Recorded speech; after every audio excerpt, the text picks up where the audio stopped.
Hello and welcome to the Overly Animated Podcast, where we take animation seriously. We talk animated shows and movies here, especially Miraculous Ladybug and The Owl House. Find everything about us at overlyanimated.com. I'm your host, Dylan Hysen, and I will be joined shortly by Aly and Alex to talk about Centaurworld Season 2. That's one of my favorite shows of the year. Very excited to get into that with Aly and Alex. There will be a spoiler-free section in the beginning in case you've not checked out Centaurworld and want to hear our thoughts on that. So check the podcast description for the timestamp on when that starts. But first, I wanted to announce what this podcast is going to look like in heading into 2022.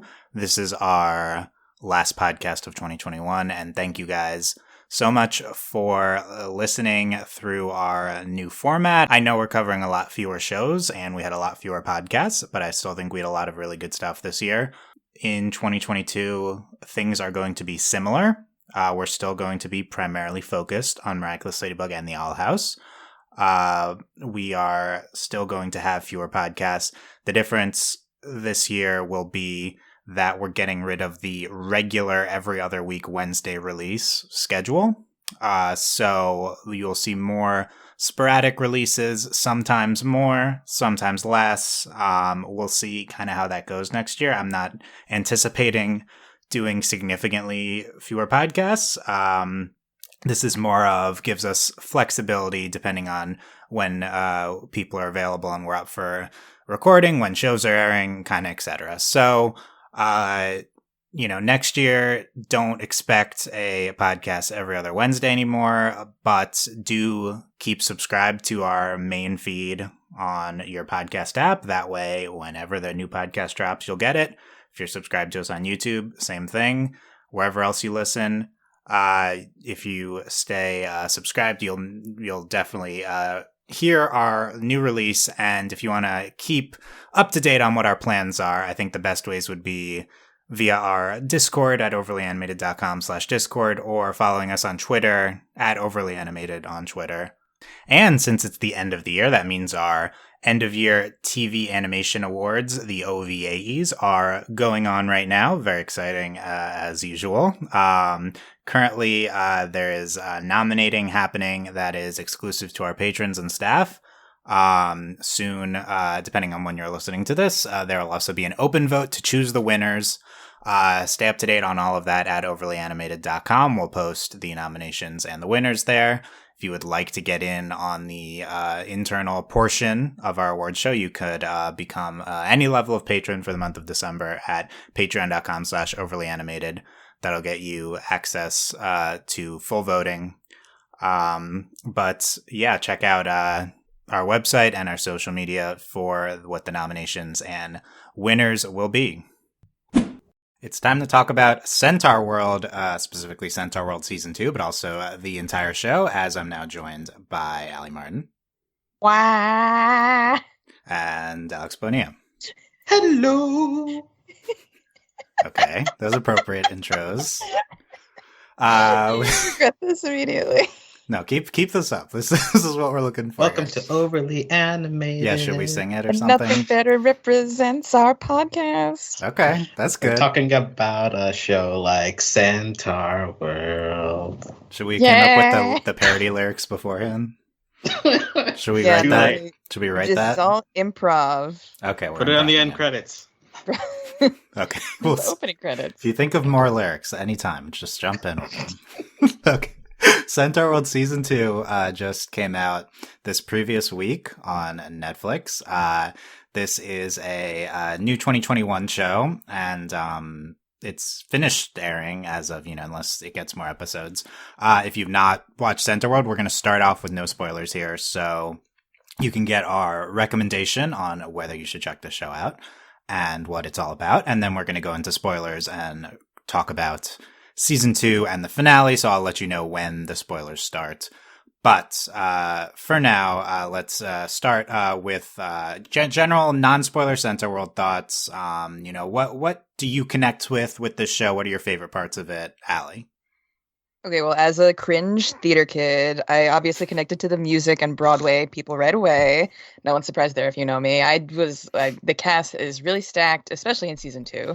So that was what really made me want to start watching. And then I did like see snippets of the animation, and I thought it was really well done, but also ridiculous. And I mean, you have a note about this, but like the contrast of the different art styles interested me. What really like made me stay is the fact that it like is ridiculous, and also it can be very serious, much like the art styles. But I like the storytelling. I still wish it was longer because it feels like it could have gone deeper in the episodes we got or like after that. But I really like the silliness meshed with the realness of the stories that get told and the characters, like struggles that they go through, typical good storytelling, really. And Glendale is the best. Okay. She really helped me stay Glendale makes the cut into the non-spoiler. Oh my god, she's my favorite character. Okay. I love Horace and I love Wamawink, but Glendale is like, she's hard to beat. She's best girl. Okay, so I'll save it. It's too weird to bring it in the non-spoiler section. Okay, that's a good summary of a lot of the positive points. Alex, what about you? Yeah, I recall my initial experience with Centaurworld being a bit of a rough start. Like the first couple of episodes, I could not figure out what to make of the show. But about halfway through the first season, I suddenly fell in love with it. If I make a comparison, it would probably be. A lot of shows have taken from Adventure Time the idea of this very, very goofy universe, but inserting very serious and emotional moments throughout to kind of balance it out. And I think that Centaurworld takes both of those to the extremes, where it is both. It has its very dark and emotional moments, more so than many animated shows that are ostensibly aimed at younger audiences, while also being goofy and it's ridiculous, as Aly pointed out, to an extreme level that sometimes is very difficult to parse with the other half of the show. But I think that for the most part, it manages to thread that needle in such a interesting to watch way. And while I am not as musically inclined as Aly, I mean, I've only just this year begun getting into musicals a little bit more. But I think that the range of music that Centaurworld uses, it uses it very well. It again, a lot of silly songs, a lot of very serious and emotional, heart-hitting songs. So there's a lot to pick and choose from. They shoot so many performances at the wall that at least some of them are bound to land with you. So I think that for anybody watching Centaurworld for the first time, it is definitely a show that you need a couple of episodes to really figure out what the tone is, because it is so unlike many shows that I've ever watched. But once if you're able to buy into it by at some point in the first season, it is a magical experience. And season 1 on its own was magical, and then having season 2 to continue that, we'll get into that. But I think that as a whole, Centaurworld has really delivered in a way that I would never have expected. Nice. Yeah. I mean, I think going to definitely depend on who you are in terms of your reaction to start, how you're going to settle into the show. But I think no matter what your preferences, give Centaurworld a chance. I agree. Give it a few episodes. Interesting. I think the premiere is one of the strongest episodes. But it's jarring the first time you watch it. Going back though, I think definitely, I would say a top 3 episode of the show or something. But I want to echo the uniqueness of the show is what really draws me into it. So many aspects. This is very different from many other animated shows on TV, and I think this is just one of the most unique shows in general on TV. I don't think there's a show that I've seen like Centaurworld, live action or animated. And in several aspects, I think it's very Broadway / theater inspired. It's a musical, so full musical show. So, constant songs every episode or most episodes. And, that's always a positive, but it's imbued kind of into the type of show Centaurworld is. The silliness, contrasted with the kind of serious aspects, and that's presented through contrasting animation styles that are animated by 2 different animation studios, and that's something that I'm always really drawn to, especially recently, is kind of different animation, whether it be like a different style or different types of animation together. And Centaurworld was like what got, once we saw the first trailer for it, that's what got me really excited for the show, especially was seeing that we're going to do that in the show. So you'll get that right away if you watch the first episode too of it starts off when one style gets into another one. So I would definitely check out Centaurworld and then Please. make sure it actually is a show with spoilers. So do stop listening if you've not finished season 2 yet. Surprising amount of spoilers ahead for Centaurworld here. Is it surprising? We'll talk about that. Okay, so full spoilers for all of season 1 and 2 of Centaurworld starting now. Let's get general season 2 thoughts. Probably this is going to be mostly about the finale, but whatever you want to hit on in terms of what you kind of responded to the most in season 2. Aly, I know you recently watched the finale, so what were your big reactions? Okay, can young women stop getting stabbed, please? I can't take it anymore. My poor heart is just, it's reeling from that still. I thought she was dead. I can't, oh my god. Everything with the Nowhere King also, I'm so glad we got as long of a, not backstory, but just like episode. I'm glad we got like an hour-long finale so we could really get his backstory, even though I wish it was more... like, not that it wasn't fleshed out, but I love what they did with him. I just wanted it to last longer. Like, I want to know more about Woman. That's another thing. Like, the names of these characters, like, some of them, at least the one. Is that her official name? Yeah, the princess, yeah. Yeah, Woman / the princess. Then there's Rider. Then there's Horse. Like, and then I believe the only human with a name is Gary. It's fitting. Yeah, no, I like the finale a lot.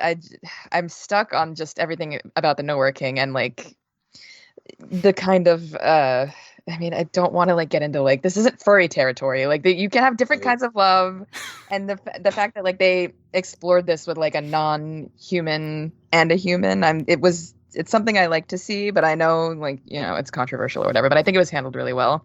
Music was great. I like the Holes reprise song because it talks about killing people, but like not in a like mutilating way. That's the thing. Also, I feel like the show, whether or not you like the show, will depend on your sense of humor. But it like goes back and forth on a spectrum between like super silly stuff to like farting to like jokes about death and suicide. But I mean, it appeals to my humor and nature, so I really enjoyed it a lot. I don't know how to feel about the like really ending, like the wrap up. I'm just glad Ryder lived, and I love how she got pink curly hair, but I want it to keep going. How is it going to stop there? Can we get a movie? And maybe or a spin-off series? I think the finale kind of acted as a movie. It did, definitely. Yeah. It's as close as I think as we're going to get unless something like a miracle happens. But I want to see Horse training to be a shaman. That'd be cool. Also, bring back Becky Apples. I want to know more about her. You wanted more Becky Apples? That's one of your top. Okay. She may be a schmuck, but she's interesting. She's just a horse. But like she eats hair and kills minotaurs like it's nobody's business. What's up with that? Chet eats hair. She's one of those classic animated horses that is just very like business all the time. Like I think of the horse from Road to El Dorado. Like that's just a horse personality. I guess that's what they're going for. You see the minotaurs popping up in Centaurworld, and Durpleton is like gonna convert them or whatever. I want Becky Apples to be able to talk in Centaurworld and look like a beach ball. Whatever the description of this was. We'll add that to the wish list for next season. By the way, I think it's fair to call this furry territory. I think don't know. I think they're furries. Yeah. Well, sure. definitely with the Nowhere King and Woman, but like with Horse and Rider, it's like familial love, and I love that. Yeah, well, let's not even get into the fact that there's songs in season 1 if you listen to them without context. I swear to God, it's so gay. Everybody knows it. It's fine. I appreciate it still. Even these songs in season 2, right? Kind of. It's although the finale song does make very clear that they think of each other as sisters. They hammer that home a lot more in season 2. It's better that way because Horse is no part human, so it's do people ship Horse and Rider? Is that a ship? Oh yeah. In season 1, it was like sort of a possibility. Listen, the lyrics, like Alex said, out of context, especially in the first half. I don't know. It's the only thing I'll say is that at the end, Last Lullaby Part 1 and Last Lullaby Part 2 are with, they're very, like, clearly a parallel, with, like, a centaur, like a horse and, like, anyway. I didn't think it's supposed to be romantically parallel, but I was very much struck with the parallel they were going for. It's love. That's the theme. Yeah. Not always romantic. Yeah. Alex, your season 2 reactions. Yeah, so obviously season 1 ends on such a high, right? Of like we finally come face to face with the Nowhere King, and we have the big fight and everything. So like the crescendo up to that was good. So when season 2 starts and we're back to the dynamic of going from spot to spot in Centaurworld to like trying to like complete missions again, it did feel a little bit of like okay, we're going back to a bit of a slower rhythm. So like the first half of the season did feel a little off to me, but I guess that's just a thing of like getting back into the Centaurworld world, which is like in itself a kind of a task. But by midway through the season, and like we get more of the Earth story again, and we get more of what Ryder's doing and Nowhere King's story. And we also get a little bit more into Horse's insecurity. I think that it all comes back together. And so when the finale happens, the finale movie, like that feels so fulfilling in terms of everything that the 2 seasons have built up to the. So I for me, like if I'm picking a favorite episode, I think the finale is like an easy choice because like it's kind of saving all of most of the season's best songs for there. It's saving the culmination of the story's villain there. Like almost all the information is dumped in that finale. So and in terms of like the post Ryder stuff, I was a little disappointed that she came back, just because like I think that they sold it so well that she had gone. So like once she made the comeback, it's like, oh, weird. But I'm not upset that she's alive. And like the thing is, like with the tone of the show and how dark it's been up to that point, you're like, yeah, I could buy that. Sure. That kind of makes sense for this story, right? Like but in any case, like it's still a happy ending, and it still feels good when they have their 3-minute like number saying goodbye to us, So like, all in all, I think season 1 was such a trip and such a like unique experience in my head that it would be very hard to have topped it. But like season 2 is still pretty good, and especially the finale is like the cherry on top of all of this. The apple on top. What were you? The apple, yeah, the Becky apple on top. What was your reaction to? So the last Lullaby Part 1 is when princess woman princess woman when she kills Nowhere King. Yes, I was kind of shocked that she went through with it. Like, I was impressed. Me too. So Ryder being alive comes after that. So I feel like they're intrinsically linked. Like I was like shocked that they actually kill Nowhere King. Not that it's like, the whole song is about it. It's just like the whole finale is such an emotional buildup with this connection. Mm-hmm. So I was like reeling from that, and then Ryder has to live after that. It would be way too dark, I think, those two things next to each other for this show, which is dark, but it's like at its core extremely happy and goofy. I suppose. Although also like the whole season had been kind of the end of season 1 and the rest of season 2 were also like hammering in like the reason that Horse has been able to be stable is because she's had this found family, right, in the Centaurworld. Like she's not leaning only on one person, and I think that's also like the back and forth with Horse and the Nowhere King. Like, you're just like me, and Horse like, no, not really, because I have other people that I rely on. So like, I think you could make it work where Ryder dies, but it's still sort of a happy ending. It would just be so sad. It would be sad, but I think that it wouldn't be hopeless because of the fact that the show has made very clear that Horse's connection with the Centaurworld herd has gotten almost as important to her. Also, can I just say I'm very glad they didn't make the general her father. I was really expecting that, especially because of how similar they look, or the character designs are. And like, then she woman's her mom. Like, thank God. Thank you. for not doing that. Yeah. Interesting. We'll talk about the twist that we do get.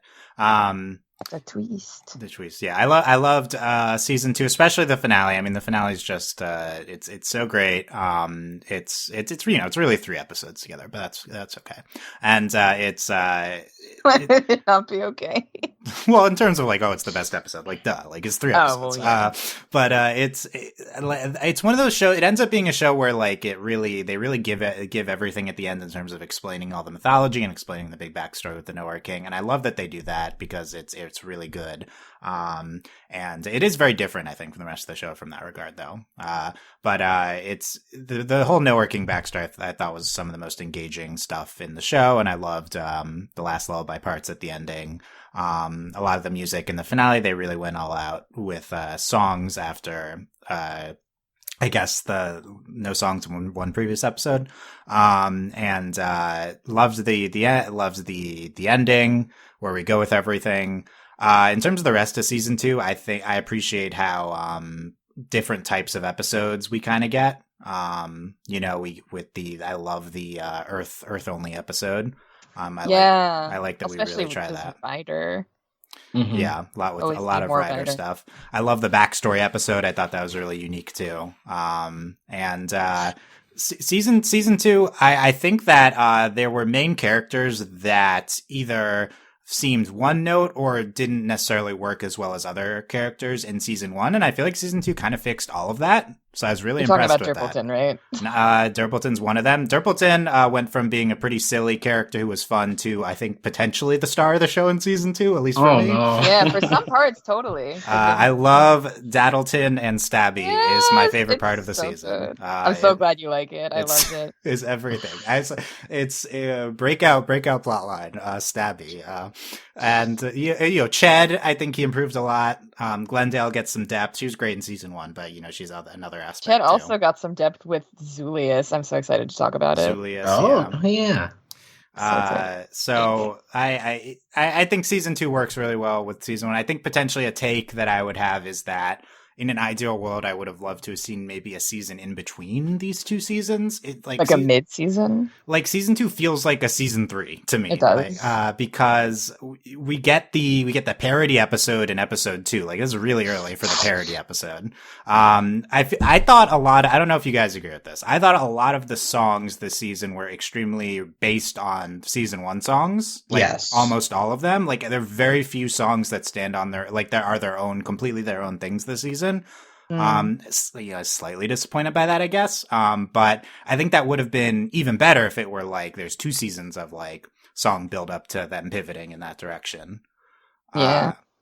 So I mean, the episode order is what it was. They're working with what they got from Netflix, I think. But that being said, I liked that they referenced all these breakout songs from season 1. Like, it felt like the show was aware of what. Yeah, I'm really a fan worked. of reprisals and like motifs. Yeah, definitely. Like, I've been searching for you like so many times. That came up this season, that song. They sing it during the play, which is great, and then it's just it's really great, a component in many other ones. So I also think it's a strength of like, I think the show is aware of what works, maybe even more so than any other show in recent memory that I can think of. Like, the show is instantly aware that Comfortable Doug is a star. Yeah. And it's interesting, right? Because they wouldn't have any fan knowledge of that, because they're definitely all written before it aired. Yeah. Yeah, and like season 2, you're right. Like, it did feel a lot more self-aware or meta than season 1 did. To also like in the finale, there's like reference like, glad we tied up that plot or something with like the little. The small versions. And like the usage of the songs from season 1. There's a lot more like catchphrase usage in season 2 with like flonking and nuts to this. Like, so like there is some tone change in season 2 to be more self-aware. I'm not sure if I ended up liking that on the whole, but like, it's just interesting to think about like, this was all done together, and yet they knew like what made sense for like what fans would like latch onto, it seems. Yeah, I was really impressed. They know their audience. Yeah. So yeah, I mean, I think there's a lot to dig into from all of that in season 2, but we can start by digging into the finale more. No, definitely. I think one of the reactions I had to the finale was I was like much more invested in the No Working backstory than like the battle stuff. Although they ended up doing kind of interesting stuff with the battle. With Yeah, they the kind of battle. parodied it. That's why I like the whole song so much. Yeah, they end up like not making it as much of a thing as it could have been as other shows. It is in other shows. But when they did have fighting scenes, also not just in the finale in season 2, the animation was so smooth. I would have liked to have seen maybe another battle. Yeah, I mean, the whole show is gorgeously animated, and it's really stepped up in the finale. Aly, what do you think of everything we get with the Nowhere King, with the twist that the Nowhere King and the General are the same person? That was amazing. I didn't expect that, even though I probably should have. I think we had a feeling that he was like human at some point, but I liked him being a centaur. Obviously, it should have been clearer. Thinking about that now, I feel a little silly, but I liked it a lot. I want like more backstory on like how he got a lab and like what research he was doing. Like did he make the portal? But I like that he was like a canon centaur guy and like wanted to be part of the human world. And it's a theme that happens a lot, but when it's done well, I like it. I want. I don't know. I just want more backstory of how the worlds became connected in general. But I think they tied it up really. I mean, obviously working with the time they had, I think it was tied up really well. I like him in general. I just feel really bad for the deer half. Like the whole time, it just hurt my soul. My interpretation of what they end up going with the mythology of Centaurworld is that just the foundation of the world is that there's Centaurworld and there's Earth and they're tied via the portal, and that's just like how the world started off before anything we see in the finale happened. I'll accept that. Yeah. So I think that's they end up having that as a base, I guess, and then explain the conditions of the worlds and the Nowhere King, and that's kind of what the finale is ultimately trying to get into. Alex, your big reactions to what we learned about the Nowhere King. Yeah, I mean, I would agree that the Nowhere King plot line was probably the what ends up being the most interesting piece to follow in season 2, and I definitely appreciate the non-linear presentation of it, where like we start with him already split up, and then we go back to seeing him as a centaur, and we're like seeing the marriage, and so like it like bounces around, so like it's not it because of that. When you get to the twist of like them Nowhere King and General being the same person, like you're already at a place. At least I personally was at a place like I'm like still confused like what order things are happening in. So like it's even midway through the episode, you're still in a place of like getting your bearings when then suddenly that appears. Like, oh, whoa, okay, gotta change my plane of thinking now here and catch up. So, you know, the idea of splitting up a centaur into its two halves is something that I don't think had really been touched on at all up to that point. So that was an interesting wrinkle to throw into this. How do you do that? That's all I want to know. The magic key. The one half of the artifact is from Human World, one half is from Centaurworld, so you use that. What about all the other parts that make up the whole key? Wow. I think I'm missing something here, but it's fine. I think it's just what Alex said. Yeah, it's just one, and then I think one part's from one world, and then it gets divided up after that too. Maybe, yeah. And the musical performances, of course, tied together. Pretty much every actor in this show is a great singer, but a special thank you to Brian Stokes Mitchell, who does Nowhere King's voice. Yeah, I am a sucker for anybody who sings in deep voices pretty well. Who was Brian Darcy James? Brian Darcy James is the general, I believe. Yeah. Oh, thank you. Yeah, but I mean, this show has Broadway heavyweights of Brian Stokes Mitchell. Megan Hilty, Lea Salonga. Yeah, and they bring in Brian Darcy James as well. So they really go to those heavyweight singers in the finales here. and like the Nowhere King had not had really music. I mean, he had the Hush Now creepy song song. at the end of season one, but other than that, they've been kind of saving his performances for the finale, and they really helped out give the weight that needed. So, I was just very impressed with how all that played out, and of course, the how it ends of like seeing. Of the princess, joining them together again just to kill them off was, very, dramatic and surprising. So I think that it kept me on my toes the whole way through, and I consider that a success. Yeah, I agree. I think everything was engaging with it. The two main aspects, I guess, of what they end up doing are the backstory between the Nowhere King and the princess, and then the twist with the general. So like my general thought is, so first of all, it just plays out very satisfying. I think that's what's most important. But from like a broader perspective of, if you're going to try to explain this ridiculous show in the finale, if you're going to try to like apply logic to this premise, then, I think it's kind of an absurd, thing to try to do. But if you're going to do it, I like what they did because it plays on the very foundation of, oh, there's a Centaurworld where everyone's a centaur. So this twist of like, the Nowhere King was part, it splits into like the horse part and the human part. That's like the key, like to me, is like, okay, you're inherently going to the fact of what a centaur is as your big kind of twist and your big kind of core mythology element to what you're doing in this big kind of lore finale. So and then the other aspect of the woman and the Nowhere King was like, oh, you bring them in the finale, and they're kind of of season one, and they're kind of built up a little bit throughout the season. So kind of really paying that off. It is also very satisfying. So I really like where they're gonna go. If they're gonna go with like this big kind of epic lore episode, and I'm really glad they did, because it ends up being great. I mean, I do think it's the way to go after the season one kind of big epic rift episodes were such a highlight. Go epic again, and kind of in a different way too.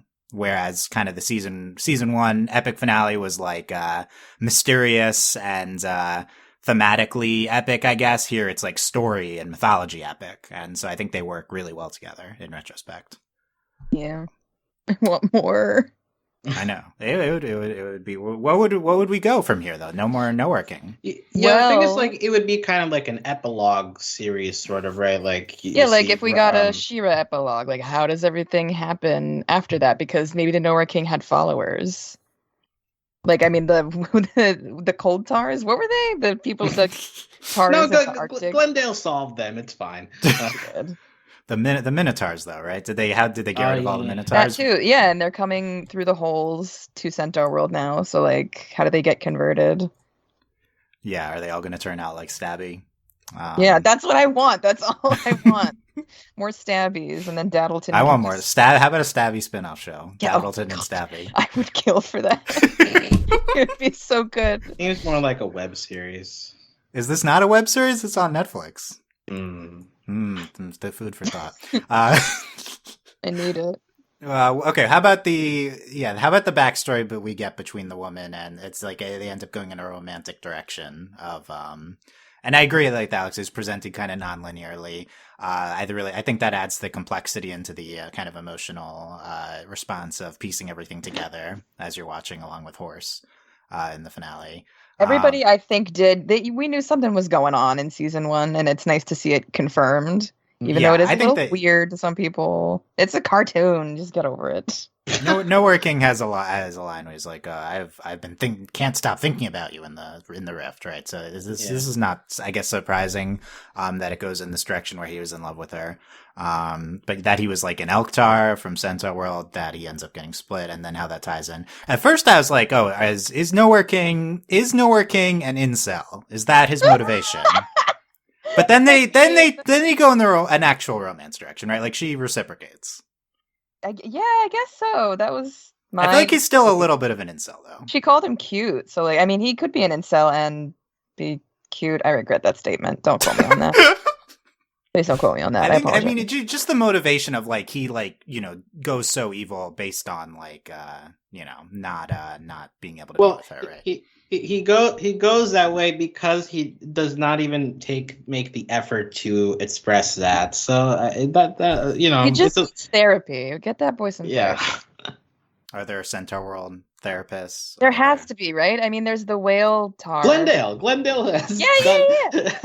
has undone people's psychological. Yeah, she's not qualified. That's it. What if he breathed in a bag? Then none of this would have happened. Yeah. Yeah, that's true. That is her therapy. Breathing in a bag. How about from the woman side of things, with her being a human princess, and where? That's all I want to know. Wait, what do you want to know? Like princess of where and who was? Some random human nation. Kingdom. I don't know. Yeah, we'll like more information. I don't know. And the what something I did find a little confusing, I guess, was it was cutting between obviously the backstory and then her in the present time, where she seems like very depressed. I guess that she has not successfully stopped the centaurs from getting into from letting the Nowhere King free, and she's just like hanging out in the Beartar's cave. Like, yeah, are they supposed to be together at the end? The epilogue, the Beartar like gives her the keys. Like, I'm a little confused about like where are they that roommates or roommates with benefits? What's going on there? Roommates, right? But yeah, I didn't necessarily think the Beartar woman present. Yeah, I didn't think that was that successful. And they also cut pretty abruptly to her showing up after. Yeah, I felt abrupt to me too. Yeah, not bad because I love her, but like, what was she doing? She was just being depressed the whole time after season 1. So could we have done with more of the woman's perspective in all of this? Yes, we could always do with more women's perspective. Yeah, just in general. Yeah, that's something that perhaps adding some extra season might do, where you'd have to like, hey, remember guys, there's a princess there's a mysterious woman around here that you should be paying attention to. And that might have gotten us a bit more insight into her current backstory, but maybe there's not much beyond that like she's just disappointed and that's kind of it. But also, like, when we saw her backstory of her being in Centaurworld and like the guard was like, oh, don't let her get hurt, her father will be furious. I'm like, why is the dad not coming here? Isn't it like a diplomacy thing? What is she like even doing here? And it seems like it was implied that the king didn't like Centaurworld, but she was going anyway, and like it was okay for her to go. I don't know. I want to know more of the dynamic of like not general people, like the kingdom, I guess, of the normal, quote unquote, normal world and Centaurworld, because it seemed not good, but like also okay. I guess it's just how, I don't know, politics work in general. Yeah, that is another component of the finale. We get to see what the Earth Centaurworld dynamic was like before Earth was like this war-torn, devastated place. See them in the past. That was really interesting. And like it was better, obviously, but like human people were like speciesist against centaurs. Mm-hmm. Yeah, I think potentially we could expand on that, or but I think we get kind of the setup in terms of how it applies to the Nowhere King. We get just enough to know why the Nowhere King kind of hates being a centaur. Yeah, because it's too silly. You gotta embrace your silly side sometimes, though. I kind of like that as an explanation. It's like Centaurworld. Everyone in Centaurworld is so silly, so here's the serious person, and you see the ramifications of. But then, the woman / princess was like, "That's what I like about." Well, not necessarily the silliness, but like the fact what makes him different was what was appealing. Sure. Well, also like he has to deal with these people every day who are crossing through his rift and like telling him how much he smells and like his sense of humor. Yeah, being racist, pretty much. Yeah. So like, I think that while there is stuff to dig into, I think it tells us just enough without having to get into more complicated questions. Yeah. Other complicated questions.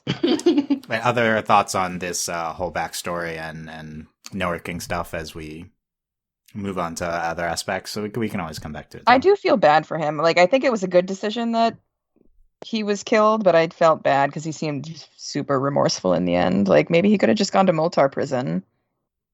Right, you could ask, like, now that he's put back together, is he a threat anymore, you know? It's like, don't use the death penalty, just put him in jail. Yeah, that's a good question. Like, was it a punishment, or was it because he would hurt more people, he's, like, too far gone type of thing? Yeah, maybe it was, like, considered a mercy for him because he didn't really want to be a centaur anyway.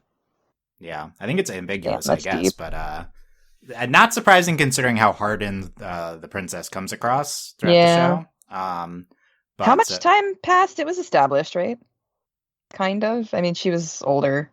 Yeah, she's definitely older. I'm not sure how much time passed. The deer was in the elk was in the prison cell for about 10 years, right? That was mentioned at some point. Yeah, she aged. How about the general and how the general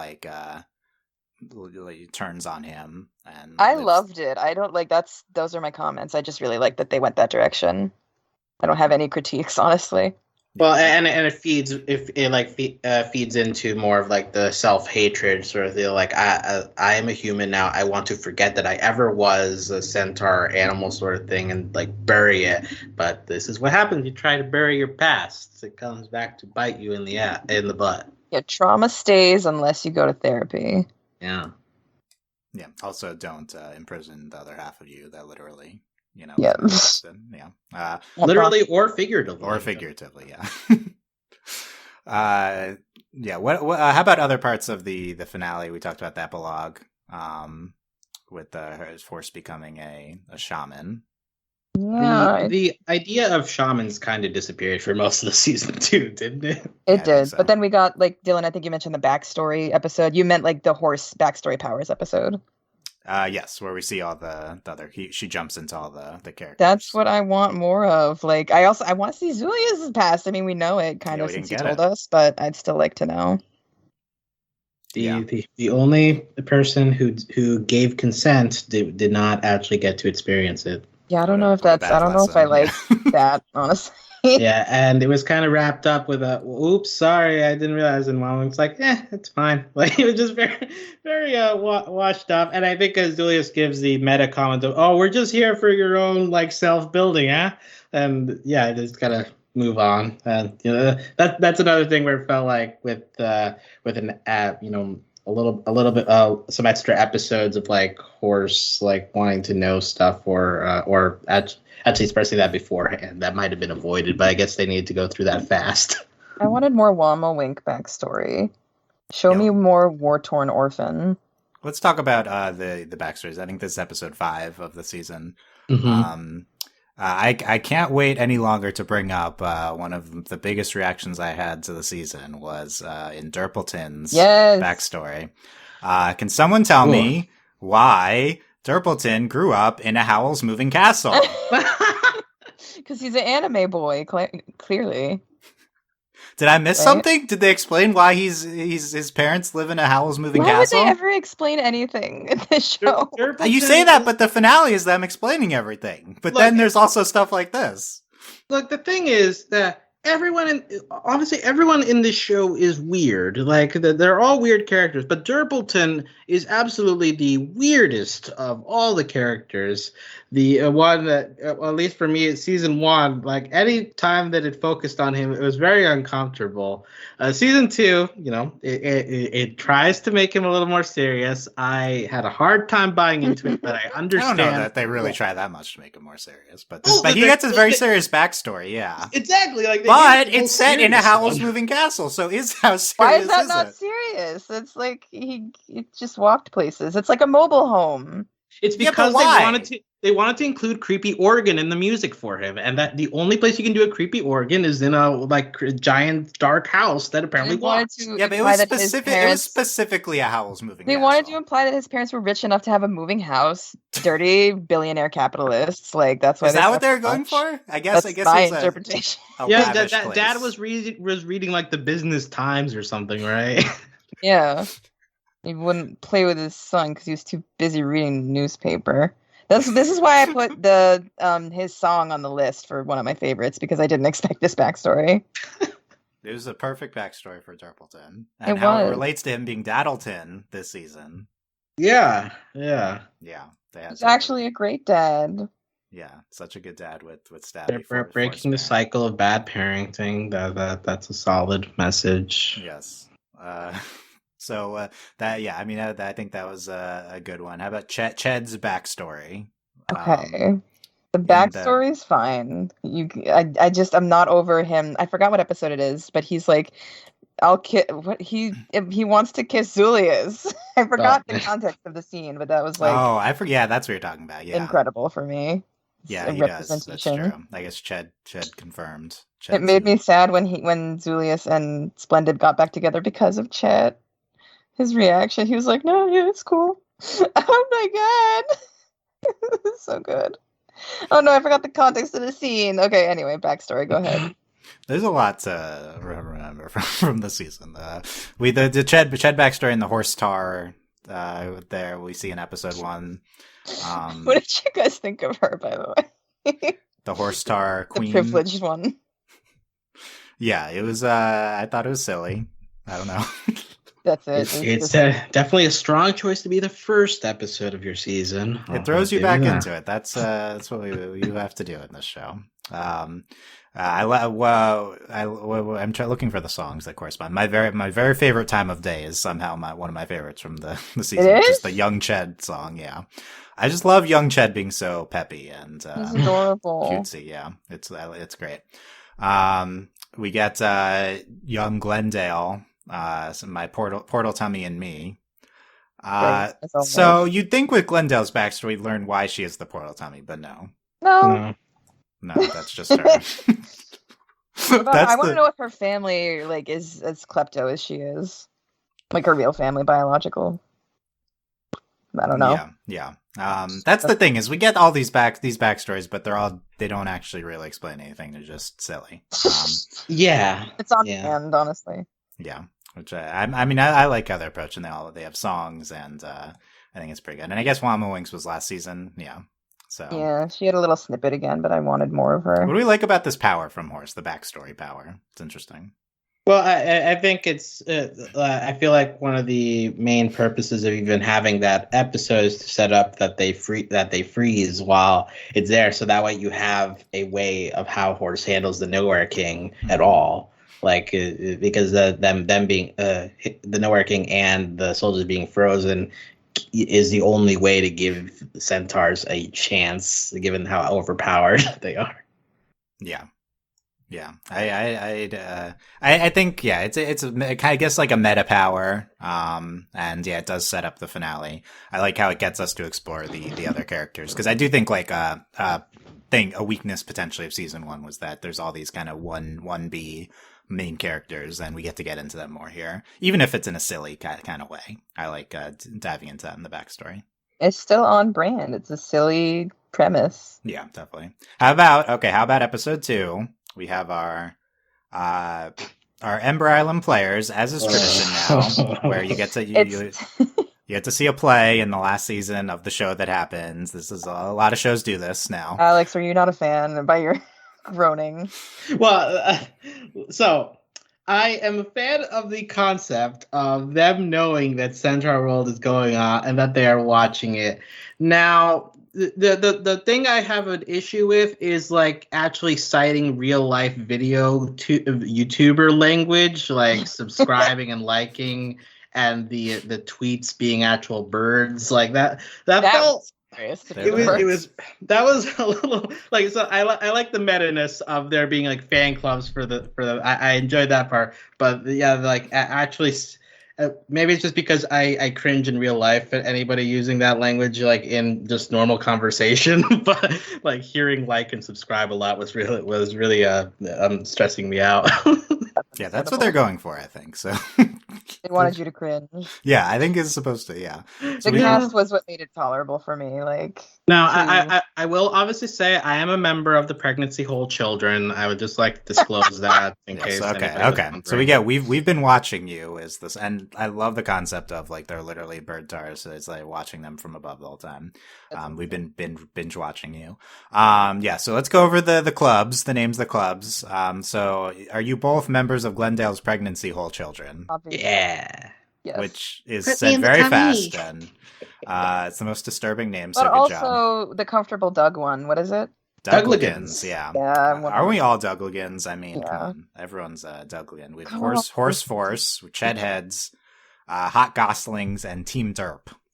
Wamo Wink deserves a club. Yeah, so what was up with that? Like It's a good meta joke, but Yeah, like it's a meta joke about people don't like the mom character. Is that a thing? I feel Oh, yeah. sad. I think we moved past it a little bit, but yeah. Aw. in the Avatar days, everyone hated Katara. They're She's the Katara mom haters, yeah. character. Yep. Oh. Yeah. But also just like we like Wamo getting pissed off. I think that's the show goes down that route several times. Very good. Yeah. I'm definitely Horse Force. I'm a big horse stan. We'll talk about that. You're not a Dougligan? But I'm also Dougligan and definitely Team Derp in the last season. I mean, Oh, that's a nice. I didn't expect this change from you. Good character development. I was so drawn in by the incredible Gabby does heartwarming help a lot. Stabby and Daddleton. It helps a lot. Yeah. He's a dad now. Yeah, let's talk about it. Daddleton, we have Stabby. So they take the stupid joke at the end of last season with the Minotaur who Ryder stabs in the back. Or he was a lizard, right? This is my confusion, because was he a Minotaur? He was just I part think of they call the- all of them Minotaurs. but That's I'm not what's confusing 100% to sure. me. Anyway, continue. I could be wrong. Aly, here's my question: is Stabby D. Bradley Baker's greatest role ever? Whoa. Listen, because he gets to sing, I want to say, I mean, he's definitely top 5. And he's a human here, or I mean, not really, but or like a humanoid. yeah. thing. You get to have actual lines. It's Yeah. going up there for me. Like, I sometimes couldn't tell it was him. I've never heard him sing before, or if I have, I haven't recognized it. I'm not sure. I mean, he's been in so much stuff. It's I'm not pretty sure if great. he has. Obviously, all his animal characters are high up on the list for me because he does things so many humans can't do, and it's terrifying, but also very impressive. But I love Stabby so much. And I had another note about this, but I don't remember what it was.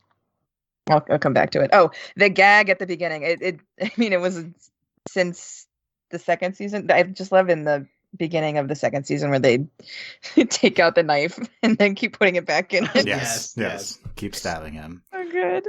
Yeah, just go, and then I just love when he gets his Centaurworld transformation, Stabby, and Even before that, he's like, "I can understand you." Yeah. Sentences. but then he just starts buying into Goes it with once he transforms. Love it. Yeah, it's Durbleton needed an identity, I think, and I feel like he goes from a pretty silly. I mean, I do think his songs are genuinely funny in season 1. I love they do bring back the whole song. Well, his identity in season 1 was giving very far out non sequiturs. Like, are we really here? Like that line sticks with me a lot for some reason. We're all nude here. Yeah. So just random, lines like that. But yeah, this is more of like an actual character trait that is not repelling. Being a dad and a good dad. Yes, good dad. They're in the beginning of the Hootenanny song. I think they're great there. Yeah, that's the part where it's a Christmas episode because he's like, "What's a hootenanny?" But like I feel like someone had a Christmas hat on. There was snow going on. It's like, what is Christmas, Father? That was the vibe I got. That's what you're going for with that. Okay. It is snowing, yeah. It's a holiday-ish episode, and everyone gets together like you do at the holiday. Yeah. Okay, I'll buy it. I'll buy it. The Hootenanny. Did you like the Hootenanny? I did. I can't really. The song doesn't feel like it was super memorable. I'm gonna be real, but I like that. Well, that one was building on the "Welcome to Centaurworld" song, so and I think that the original version of that is still the stronger one. Yeah. Yeah, there's a lot. the Ballad of Guskin the Gopher. So there's some longer ones too. Oh, in that yeah. episode. I don't remember that And one. there's What's a Hootenanny? Yeah, I did enjoy the Hootenanny one because like it feels like the finale also has this, but like it feels like a farewell to some of the minor characters, like the shamans and the cat tars, like ones that don't really get much to do in the actual finale. Also, I don't remember what the Trash Tars did in the finale, but I enjoyed their brief appearance in the Hootenanny, just like rocking out. Oh yeah. I feel like there's a distinct lack of rock music in a lot of the theater stuff, so they were a nice. Oh, you gotta reprieve watch to that. Rent, Mm. rock musical. yeah. Anyway. there you go. What was I going to do next? Oh yeah. So okay. Anyway, Stabby. Yeah, Stabby MVP of the season. Do you think he's Dee's best character? I'll say yes. I'll say better than the Avatar animals. Whoa. That's a hot take from us. But he Avatar does sing. stands. It's hard to top singing. Stabby does have a Squilliam vibe to him. Oh no. The Earth episode 6 was the Rider on Earth solo episode. No songs in that episode. Yes, I think so. Yeah. And yeah, a It's lot of just Becky Ryder apples. Makes up for it because Ryder is perfect. She's very funny. I love Ryder in we mentioned the looking for the digging friend holes in the finale. Ryder is like a verse where she's just talking into the cadence of I thought that's the funniest part of that. It was very good. But I like when she said, "You should have let me do the war crimes." Yeah. They call a lot of talk about war crimes in the finale. I thought that was the episode 6. I think it's a gorgeous episode. I think I was very invested, I think, in like in contrast to it's very serious in contrast to I guess the surrounding episodes, and I guess serious in a different way than the finale is, because like they go in a non kind of big battle epic thing kind of direction. The finale, it's more about the backstory and stuff. So I feel like episode 6 is kind of that purpose. We get like the serious kind of war type episode there. Although it does still feel Centaurworldy in like the inclusion of Water Baby and that one bird tar. Yeah, I love how Water Baby comes in, and then whenever there's just like the contrasting styles right next to each other, juxtaposed right together, I think Water Baby and Ryder was one of the best examples of that. Seeing the two design styles, so I loved that at the end of the episode for sure. How about other things from season 2? I just keep thinking about Breathe in a Bag. I love the touch. Yeah, talk about that. The Glendale episode, aside from the finale, if I wasn't allowed to pick the finale, I think I might pick the Glendale episode as my favorite. I was going to pick the one where West Covina comes in. Well, that's also a strong choice. I mean, we haven't talked enough about Glendale in this podcast. Yeah, so what do we, Alex? What do you think about Glendale's Steve Jobs turn? Yeah, I was thinking it was more of an Elizabeth Holmes thing because she's also like changing her voice as well and like being very inspirational about it. But yeah, I absolutely loved it. I think it fits with her vibe of being very. I mean, the line in her song is like "Fly this anxious flag with me." It feels like an anthem that I can get behind. One of the few things that I can get behind in this show. So you need to get a paper bag. That's a good idea. Yeah, I mean, like I've never actually tried that before, but now I'm kind of tempted to just find a paper bag somewhere. I don't know if that's the moral of that episode. Isn't it though? The moral of the story is don't feel bad because you're anxious. You are not alone. You have people to cope with, and Glendale is my is my leader and my teacher. And, all hail Glendale. All hail Glendale. Yes, here. Now the actual putting stuff in the belly, like I don't know, like I can't relate to that, but I can stress eating. Yeah. You guys kept mentioning West Covina, and I was like, "What? This is Glendale's Spanish-speaking counterpart." Yes, okay. But it's not even a counterpart. It's just another. But it's actually it ends up being another. That's the gag. Which it ends is up being the another most person. perfect thing I've ever seen. Alex, I need you to tell me what she said, like, most of the time. I don't even remember, but I know she used the word agujero a lot, which is Spanish for hole. But Checks out. It was really good. It was just it was hilarious. And like just the name West Covina, which is like just some like random suburb in Los Angeles, but like it sounds like goofy enough. I'm like, oh yeah, sure, let's just name a character that. It's my favorite gags. Glendale was the best in season 1, and even though there's a little bit less of her in season 2, I still really appreciate her in this season. I think she's very funny in season 1. I think the portal tummy gag is always extremely funny. I appreciate that season 2 gave her other stuff to do. I think I was alluding to that before. Mm-hmm. Like, the West Covina gag. I think her Steve Jobs / whatever persona, her being with the cold tars, having like another group, it feels more fleshed out. Which I think was befitting of a standout character from the first season. Where's I gonna? What else is coming to mind from season 2? I don't know. In general, how do you guys? Well, I know we've like commented that we all enjoy Comfortable Doug, right? But let's talk about Comfortable Doug. But like season 2 obviously upped his usage a lot. Like he is bouncing around from Centaurworld to Earth, and like being his aloof self in all cases.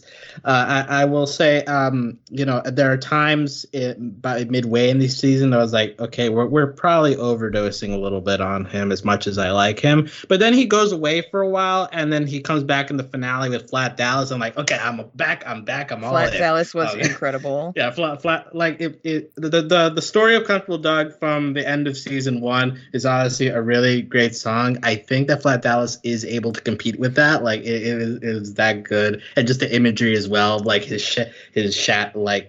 silhouette being giant in the sky. By the end, he redeems himself, and I'm back all in. But I do think that there was for a stretch there a time where they were kind of leaning on him a bit too much. Yeah, I mean, I think they're minor appearances when he does pop up, but I mean, I was happy to see him a few times. I'm a big Doug Ligon from season 1. He comes in as this random prison guard, and then they instantly kind of up his character. Clearly, like the crew is tickled with Comfortable Doug immediately, and he gets his song in the riff part 1, which is I think one of the best moments of the show, even with season 2 added, and then he has minor appearances. Then he ends up getting his song in the finale with the Flat Dallas, which is very random. Also, did any of you stick around for the end credits of the finale? Yes, I thought that was his best moment of the season. Like, I loved him narrating the. I'd agree with that, honestly. Except for the song. Like, I mean, I love Flat Dallas. I was a little bit if I had a criticism of Flat Dallas, but it's a little like random, like LOL random. But this whole show is. Yes, exactly. So that's the show. So I know that's not a real thing. But yeah, I was just waiting for him to get his next epic song the whole time. He was popping up. I'm like, come on, like where's your next number? Because that was such an incredible moment of the first season. And we eventually pay off here with the Flat Dallas. What are our interpretations of Flat Dallas? What does it mean? It's his stage sona, maybe, because it wasn't implied. It was stated that it's like who he is when he comes to the war-torn world. Yeah, he is right in saying that it is impossible to be comfortable in battle. So he takes on a different persona, and he stands up for the little guy, which makes sense because he is himself a little guy who is capable of many things. Yeah, so why does that translate to Flat Dallas? What's the equation? I don't know. Texas. He dug deep into the ground one day, and he ended up in Texas and saw cowboys and was like, "That's cool. I'll do that." Yeah, it's just cowboy. Like you want a spin-off series? Do a spin-off of Doug just showing up in random Earth stuff and bringing that back to Centaurworld. Yeah, absolutely. I would do a Comfortable Doug. I mean, I think he's the breakout character online. We'll see if that holds up into after season 2. I think people are into the Flat Dallas. And like just the existence of Comfortable Doug really fits fits the vibe of Centaurworld, where like aesthetically it's a little disgusting to look at at first. He's very moist, he has no eyes. It's like, what is this thing? And like the voice is so out there. But then like in action it's like, well, this is funny. And like using him in like these brief bursts with giving him such like over the top numbers, it's like, okay, I've succumbed to this. This is awesome. So like the Comfortable Doug, I think, is an epitome of the strengths of Centaurworld, for how like all the stuff it's juggling, just like in his look and his vibe. Yeah, I agree with that, and I think he also embodies like the meta-ness of the show, because he's like feels like a very genuine, like kind of an organic kind of breakout character. Like he's in this like dumb little role, but then they just give him this kind of other importance in the show, and he keeps popping up for no reason. And he gets a big number for no reason in the finale. So it's just kind of inexplicably, and the show is like meta aware, and it also it very much feels indicative of the show's tone and approach and everything. Flula Borg does an amazing job voicing him and singing. For sure. Yeah. Incredible performance. I think he's always funny. I mean, the fact that he is just like, he just kills the, like, comedic, amazing comedic way, the end credits, just like talking over it. Like, that's like how you know you've like such an incredible character. Thank you for watching the show. It's kind of like, it just takes. I was like familiar with Flula Borg before this show. It just takes his like comedic persona already, and it's just like an amped up version of that. It's kind of perfect for him, this character. Mm-hmm. But he's very funny, like in his normal comedic persona, and then this is like a great version of it as well. Yeah, I hope he shows up in more animated stuff. He also did he was a professor in one episode of Amphibia. He was also pretty good in that. Like it's a perfect voice for it. I would. Did he also put on a German accent in that? Yeah. Oh, nice. That's his accent. I don't know who he is. He's like a German guy, and he like plays up that he's German, and so he always talks like this. Like that's how he always talks in every show. There's one line from the Glendale episode I would like to point out, when Glendale is stuck on the other side. Is, you left your reindeer wife behind. Reindeer wife. Reindeer, yeah. And he was a YouTuber originally, by the way. And we get other internet people coming in the. I love her. Yeah. I think I don't know. Comfortable Doug. We're having our OVA-ies end of year awards. I would say Comfortable Doug is a strong contender for supporting character here. Probably for him. Like I feel like this is the internet's breakout supporting character of the year is Comfortable Doug. And yeah, I did. Yeah, I agree. He popped up a lot in the beginning of the season. But the important parts, I still feel like they ended up using him sparingly in terms of, we didn't go like the solo Doug episode. You know, I guess they resisted that urge. I would have been on board though if we just did episode solo 6, Doug but episode? it was just Comfortable Doug. Yeah. Mm. So I don't know. I think I want his backstory. Horse should jump into his backstory. Well, we kind of knew he was just the. We do, but and he talks about it in his song too. He was like, I was just in the Moltar prison. Yeah. But then I feel like apparently he like takes trips to Earth, right? Yeah, that we learned that. She was trying to find a way back home the whole time in season 1, and none of the Moltars mentioned, "Oh yeah, we can dig." Yeah. Checks out, I guess. It does check out. It shows silliness. Yeah. But I love that I don't remember if Horse was ever like, wait, you could have done that the whole time. She just like saw it as like, oh, good for the war, but she wasn't angry. Yeah. I want to talk about Horse. I want to give Horse her due. Speaking of our awards, that's one of my favorites for a main character. I love Horse in the show. I love how she functions in the show as you know, the serious, the kind of the straight man presence into this zany world. And she's so many incredible songs. Kimiko Glenn, incredible performance as Horse than all the songs in her just normal vocal work. And seeing her kind of become endeared to Centaurworld throughout season 1, and her getting back to Ryder, I think the emotional core, that's another reason why I don't think you can kill off Ryder at the end. That's the emotional core of the show, I think. So I mean, it would have been all the more devastating Kimiko Glenn and Jesse Muller's Ryder, I think that amazing performances there. Yes. And just her range and the journey the character goes on. And season 2, I guess, is like it feels like a payoff to her everything she went through in season 1. I'm always on board with Horse. Every kind of scene she's in, I think she's always like really interesting and endearing. I think all of her songs are great and have a wide range. What were her big songs this season? Becky Apples. Becky. Yeah. Yeah, let's talk Becky Apples. So if I had, like I said, I thought there's a lot of reprises this season. I don't think there's a lot of like wholly stand on their own type of songs that are like really kind of distinctive musically, I guess would be a criticism I had, but I'm still going through the album a lot more. So we haven't spent as much time with the season 2 soundtrack yet. I feel like Becky Apples is like the most it's really good. It's catchy. The most standout kind of like it's song on its own. I would agree, except for the what is it? The Elk Tour Suite songs, obviously, because it's just a backstory. Yeah. I mean, Brian Stokes Mitchell incredible in those. Everything else is pretty like reprisal. And Flat Dallas previously mentioned. Yes. Yeah, I think Flat Dallas and Becky Apples would come to mind. But Megan Hilty is also hilarious in Becky Apples. I'm obsessed with her.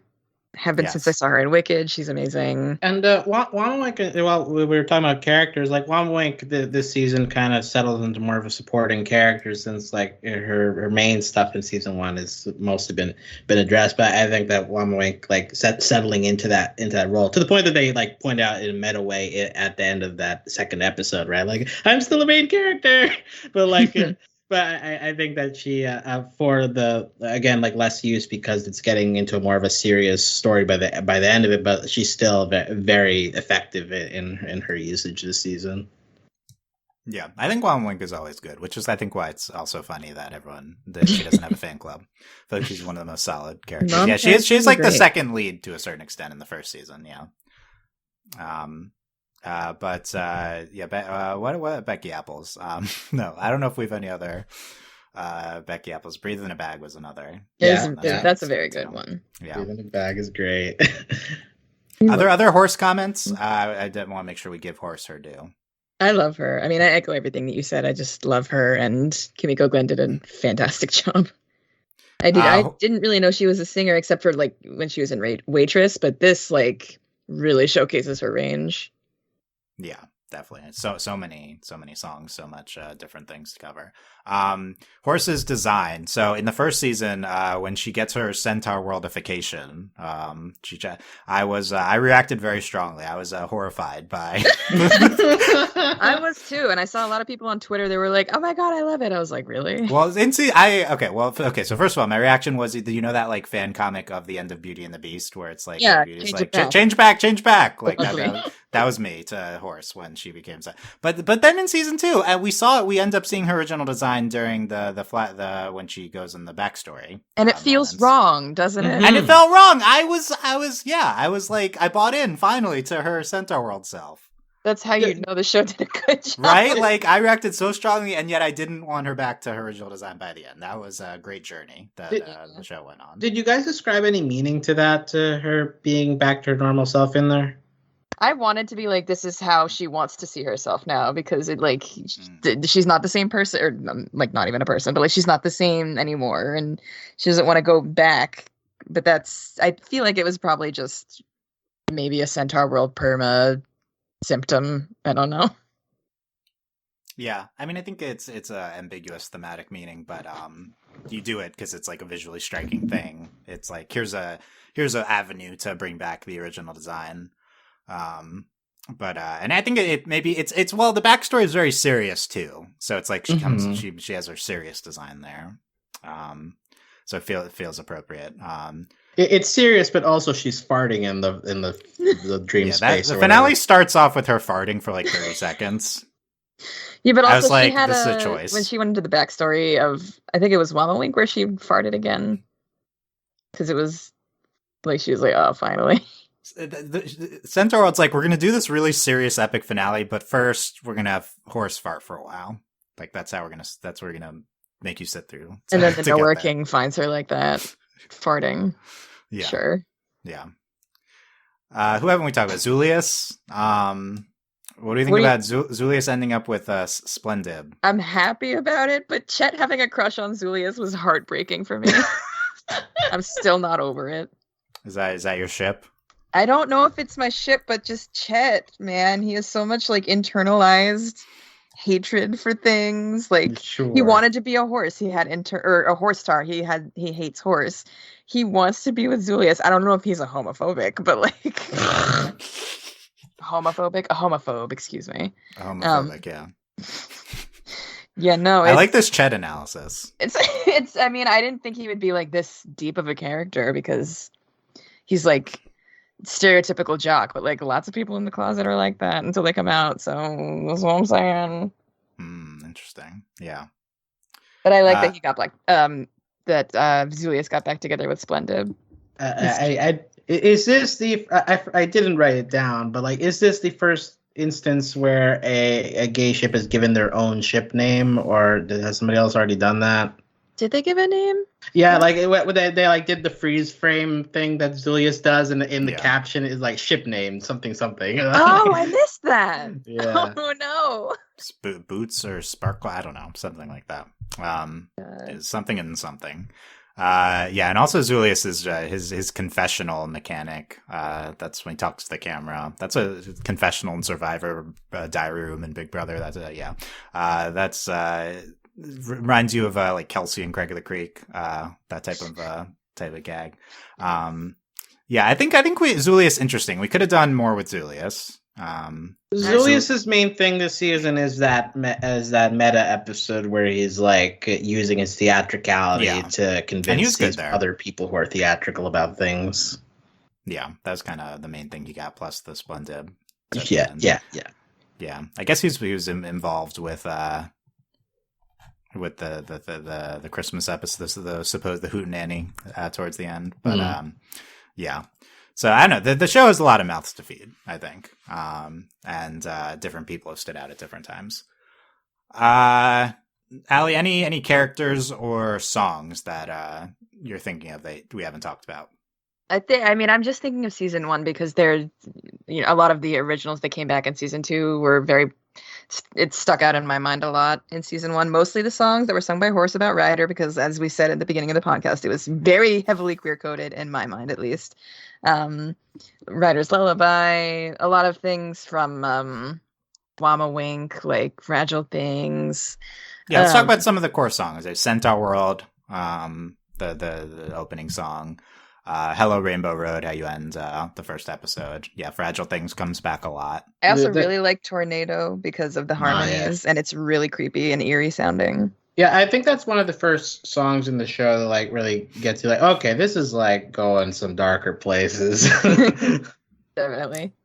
Yeah, I would say that the Who Is She trilogy of songs. That one comes back a ton. This season the Who Was She, right? And then it also like gets sort of included in that final in the finale song. Yeah. But then like there's the original Who Is She from the Tea Timers, and then the reprise where she's like jumping into the whale tar's mouth. So it's using a lot of like emotional spots where like she's figuring out like who what her identity is at that point. So I feel like they're very useful in like figuring out where Horse's character is, and while also of course just being very like moving musically. Yeah, it's a very beautiful soundtrack. I think my favorite song from the first season is What If I Forget Your Face, because it's like with no context, it's a gay song. It's like really gay. And it's really pretty, but it's really gay.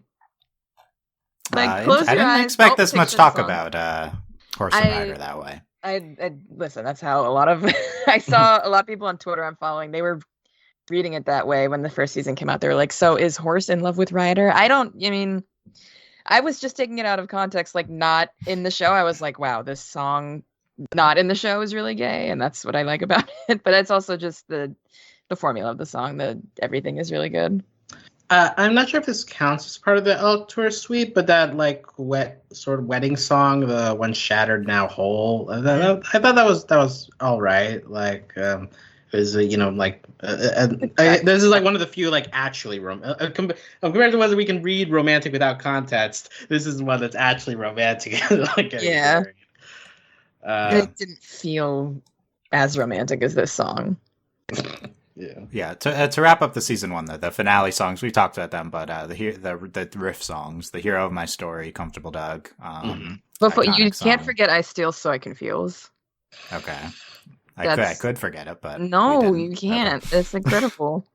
I Steal, yes, but the two big ones also after that from the rift was I've Been Searching for You, when Horse and Rider reunite, which we then parody. And I don't think we mentioned yet, Nothing Good. I can't believe they got Lea Salonga and only gave her 2 songs in the whole series. Yeah, but Nothing Good is, I think, probably the best song from the show. Yeah. At least musically, like, at least as like a Broadway song, like, incredible vocal performance, like, so I don't know. I think like it's still like probably my favorite songs. I haven't spent enough time with the season 2 soundtrack yet, but I think probably the favorites are kind of all from season 1. Yeah, I've Been Searching for You, Nothing Good. I mean, those are so incredible. Those 2, and the Comfortable Dog song.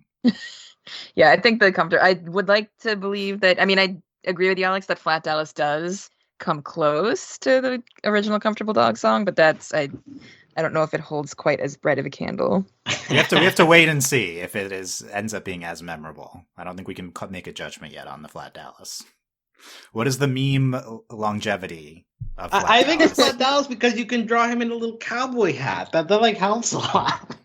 We'll see how much. Yeah, we'll see in half a year if the Comfortable Doug fan art is normal Comfortable Doug or Flat Dallas version. If he said yeehaw, maybe it would have made it more memorable. He can shoot tiny versions of himself. By the way, that's the thing we haven't talked about this podcast, is the shoot tiny versions of yourself Centaur power highlight that they bring back many times. Yeah, see, I wasn't thinking about that for most of the season. So when they finally brought it back, it's like, oh, okay, cool. Yeah, and I like that Horse can do it in the end. And Flat Dallas shoots specifically Flat Dallas versions, not normal Comfortable. Because you need to do it. It's like an attack move. Yeah, he doesn't fight wars underground. He fights them with tiny Flat Dallas. Yes. What was that? There's another tiny versions moment. I don't remember. When Horse at the end was able to shoot tiny versions from her hooves. Okay. Yeah. Oh yeah, that's good. Alex, what characters or songs are standing out that we haven't talked about? In terms of minor characters, the tree shamans are very minor, but like I really like their song from season 1, and I think that in season 2, like their main appearances of that hootenanny, and they're just very above it all. Like, so that this sucks. You're all using us like we're not actually here. We're just like a bathroom to you. So that was a good joke about like what people do with Christmas trees. You just put garbage on us. So I really liked them as a minor character, and songs. I think we've covered pretty much most, like half the soundtrack at this point. Although I would just say with the in terms of theatricality, and since we're also covering season 1 here, as much as the tail character is not exactly my favorite, but the tail song in that episode is very like also feels very like vaudevillian, Broadway-ish in a way that I really appreciate. I'm appreciative a lot more on re-listens than I was originally, so I would just give that a shout out. Great singer. He puts on like a Paul F. Tompkins. Yeah, Paul F. Tompkins, and then Tail only talked for like 1 second in season 2, and it was while Horse was farting. Yeah, so sad. Tail spinoff show. I didn't think you liked Tail, Dylan. Oh, I gotta love Tail. You gotta. I'm okay with Tail, but I'm not gonna tell anybody that I gotta like Tail. Considering he was not even used in season 2, absence makes the heart grow fonder. Tail was a great character. I love Tail. I think all the sillier aspects on the more I listen to the songs and stuff, the more you revisit Centaurworld, I think those work better for me. One other musical point. Durpleton in the first episode sings this lullaby to Stabby that is stealing from the writer's lullaby, and I felt kind of insulted by that. I was like, no, this is Ryder and Horse's thing. You can't take this. I also thought it was a little weird. The Stabby. No, it was great. No. That was how you knew that would be the defining relationship of season 2. It's all about love. Durpleton and Stabby, yeah. Ryder and Horse's love is special. It is. So is Durpleton and Stabby. That's how you knew, because when they used that, that's the most special.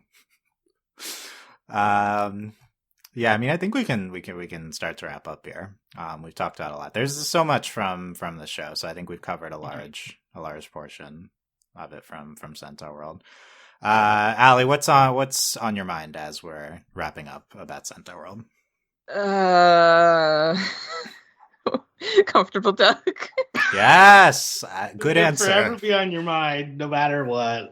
Are you comfortable? Yeah, no. I mean, also the music. I just wanted to listen to both soundtracks now, not like in one sitting, but I do need to go back and rewatch season 2 because I just finished it today.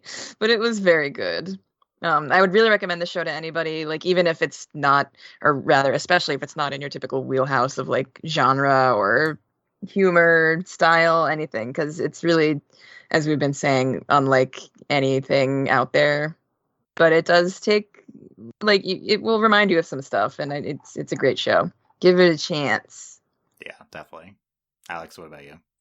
Yeah, I'm pretty much echoing what Aly said, that like Centaurworld is like such a special show that I'm not sure we're going to get another show like that very soon. And I'm happy that it exists. It's just like to the point, like, as you've probably, people who are listening to this can tell, like there's so many songs to gush about. There's so many like characters, like if for only 2 seasons, it is stocked with like characters that make like one scene or one episode appearances and like immediately make an impact. So like you'll find a favorite character pretty quickly.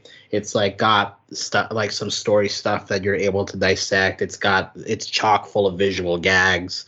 So it's like it feels like they packed as much as they could into this, and I think it paid off really well. I've definitely listened to the season 1 soundtrack a couple of times, which is not something I can say for a lot of shows that have music.